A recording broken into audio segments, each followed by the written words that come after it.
On the line with us, Ambassador Alan Keyes, the conservative political analyst, author, diplomat, three-time presidential candidate. His website, Loyalty to Liberty, TOLiberty.com. And Ambassador Keyes, welcome to the program.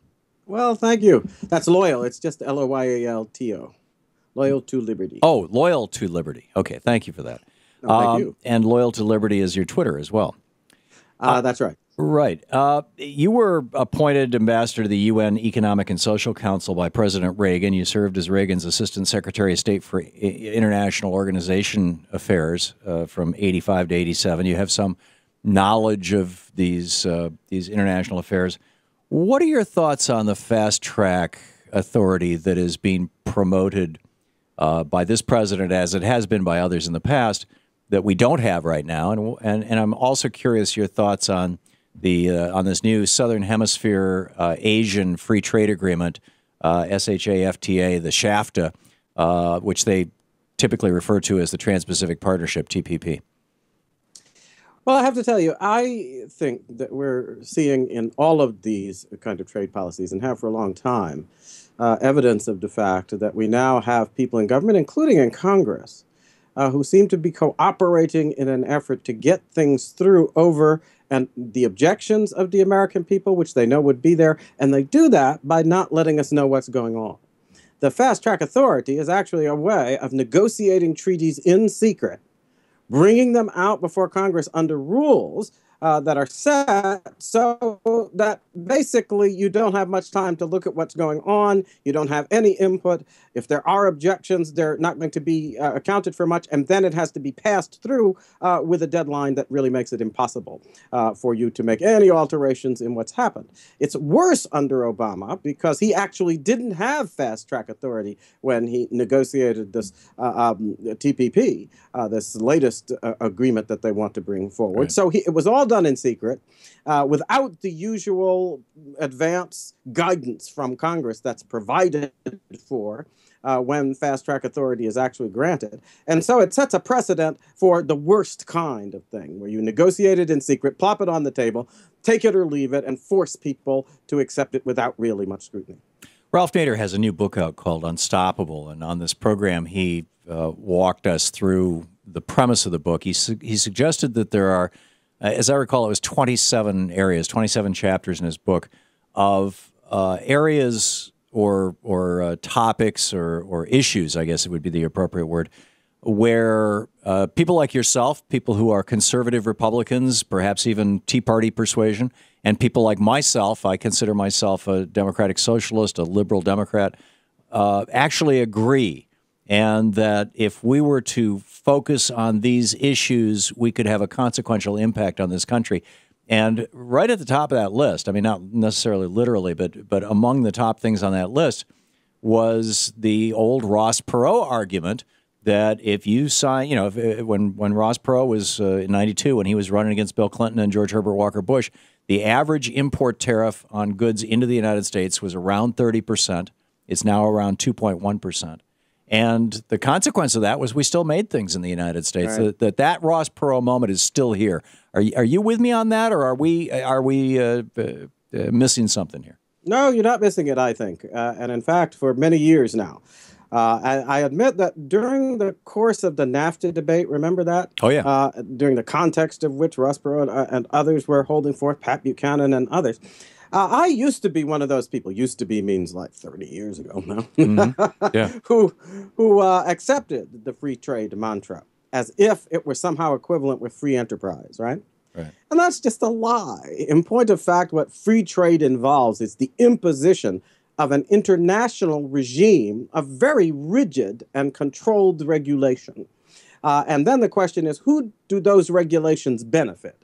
And by and large, the trade agreements that we have agreed to have benefited either people who are producing in foreign countries, who are foreigners, or American companies that have exported their production facilities overseas and want to export back into the United States without paying a tariff penalty, right, which would penalize them in terms of competition. And in terms of the American people, that means a very small clique of people are benefiting greatly from these free trade agreements, while a large swath of our working population and our professional population is taking it in the neck. I think that had a lot to do with the terrible damage that's been done to one of the key features of our way of self-government, our constitutional liberty, and that is the death of the middle class. This destructive swath that's been cut through people who basically, on account of their work, on account of their knowledge, on account of their entrepreneurship, they had a relatively independent role in our society, with the wherewithal when they got together to actually offer up political alternatives, right? We weren't completely dominated by a little clique of money powers and media powers that then controlled everything. I think now both parties have come under control of that clique in many different areas, and trade is one of the key examples because it's one of the bases for the lack of competition in our political process on account of the fact that the resources of the middle class, which was vital. Jefferson recognized, you probably know this, the yeoman farmers, as he called them. Yeah. The people who have a base under them in yeah. material terms that allow them to participate in an independent way in our politics, not necessarily as individuals, but when they get together in association, they can be powerful. And both parties, over the course of the early years of our republic into the 20th century, benefited from the existence of this. And you can see it in the way parties were structured. They were much more grassroots, much more under the control of people in their local areas. Now it's become centralized in a way that has emancipated the representatives, so-called, in our national government, from really having much to do with grassroots people, except when they're gulling them at the polls at election time. Yeah, I don't disagree. And I lived in China briefly in November of 1986, most of that month in Beijing. And it was a sleepy little nothing. I mean, you know, I stand out in Tiananmen Square on that major thoroughfare there, and maybe once every 10 minutes a single car would go by. The rest of it was bicycles. Now it is the largest economy in the world. Why? Because we dropped our tariffs and we shipped all our manufacturing over there. You know, we're providing a decent standard of living to 300-400 million people in China. 300 million is their middle class is larger than our entire population now, and we've screwed ourselves.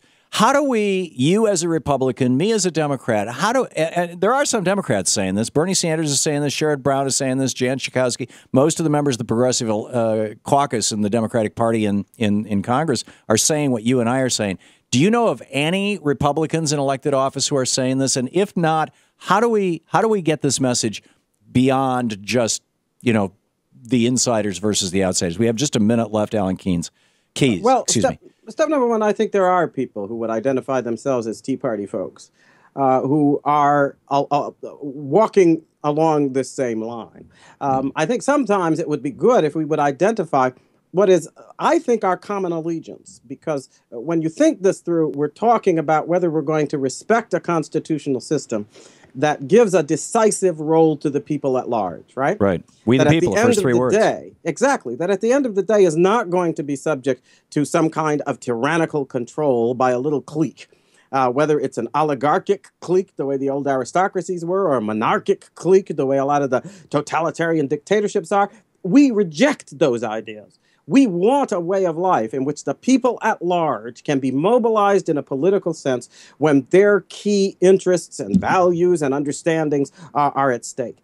Get rid of it, and we have lost. So you think liberty. You can animate Republicans with this message? I think you can. I think a lot of people are animated, and it doesn't matter about party because they're loyal to a constitutional system that respects the capacity for self-government. I'm with you.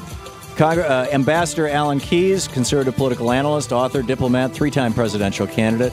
LoyalToLiberty.com is the website. Loyal to Liberty is the Twitter account, @LoyalToLiberty. Thank you, Ambassador. You're welcome. Great talking with you. We'll be back. This is the Thom Hartmann Program. So how long do you think it's going to be before the rest of America's politicians figure out that there's a real populist moment here that they could start winning elections on?